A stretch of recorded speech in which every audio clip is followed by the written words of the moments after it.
Hey everybody, Ken Christian here on day 30 of my YouTube 90-day challenge. I'm a third of the way there. This is kind of an exciting moment, but I don't want to talk so much tonight about the challenges. I do want to talk about something that happened, which was there was a pretty strong response on the part of people about my comments a few days ago, strong positive response about my comments a few days ago regarding feeling fraudulent when you start to make a move in a new direction. And there was a specific request that I deal with that topic a little bit more. So I'm going to go partly back over some of the things that I said, but hopefully I'll cover a few more aspects of it.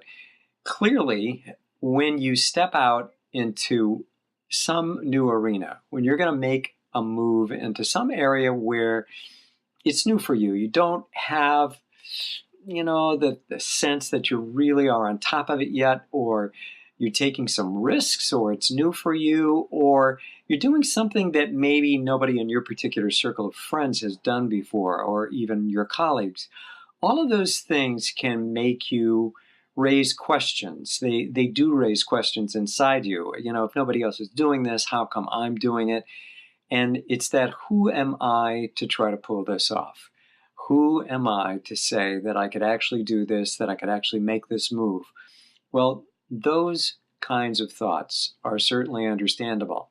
They come from our early, mid, and late adolescence, when in some way forging contact with a peer group had to supersede, in some ways, the family relationships that we'd grown to love or live with in whatever way all the years that we've been in our life. And it's not so much that I'm saying there's some kind of natural psychological process that means you start abandoning your parents and family.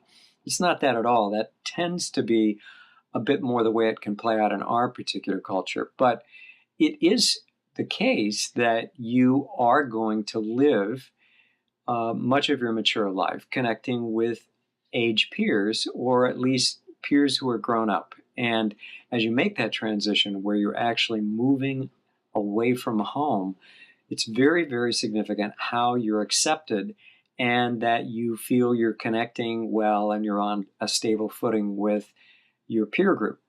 Well, we have to outgrow that to really succeed at things that are important to us. If we are going to do something new, we have to position ourselves somewhat outside of what we've been used to and what we've grown up with.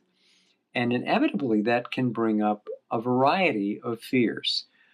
Of course, there is just the straight up fear that you could fail at doing something. Fear of failure gets talked about a lot. There's also been some credence given to fear of success. And I've never thought so much that fear of success is such a strong one, although I do know some people who truly felt that success would own them rather than them owning it in the particular venue they were in. And they were artists. And as artists, they were concerned that, for example, a film company or a big record company or other ways that people can take you as a hot property and want to make a move with you, that those kinds of things could actually mean that success, what's called success, would not be success for them at all, and they shunned it. They moved away from it absolutely. But the other thing about success that I think people really fear is that they won't be able to live up to its demands. Okay, now everybody's going to expect me to operate at an incredibly high level, and so much will be expected of me. It's going to drain me. I won't be able to keep up with it. I'll lose track of who I am. I'll lose my life, or I'll just have more fear of failure. So that kind of fear of success is actually a kind of fear of failure once you're successful.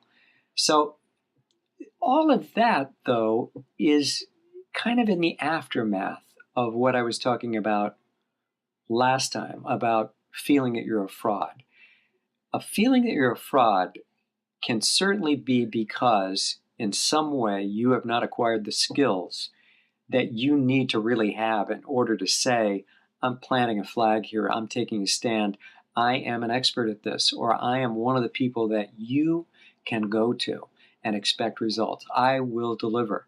That kind of promise is difficult to make if you don't feel inside yourself that you've really proven yourself yet, under fire in a way, or in the heat of some kind of ongoing situation which demands you to be able to deliver. So, in some way, nearly everyone has a transition to go through on the way to arriving at a higher level of functioning.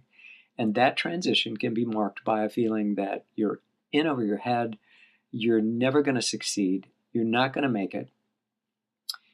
But those feelings are those of anyone who is learning. So get that. It does not have to do with your ultimate capacity. It has only to do with where you are at the moment, at the cusp of some kind of transition, or what will in fact become a transformation.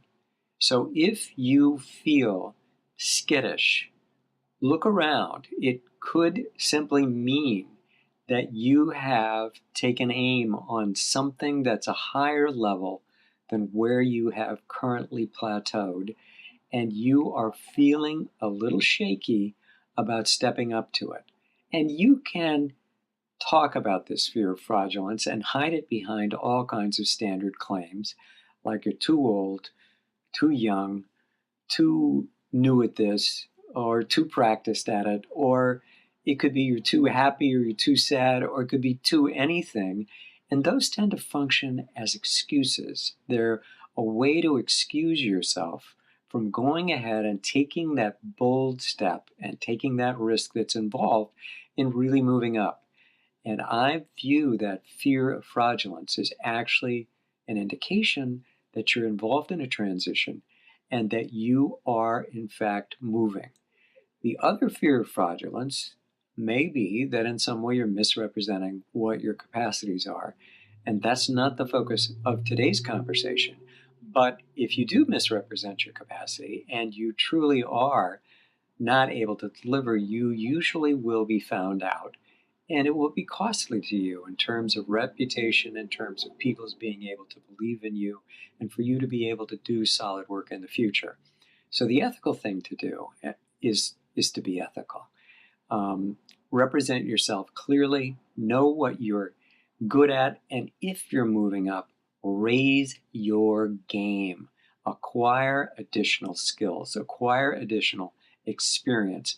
Study, learn, take classes, take courses, read, write, and move your way up in a way that's going to sustain you, because you will develop, as you make those kinds of steps and make progress, a true sense of your capacity to do things well. So that's Ken, me, on day 30 of my 90-day YouTube challenge. I hope you've enjoyed this, and I look forward to talking to you again very soon. In fact, I'll be doing this tomorrow. Bye-bye.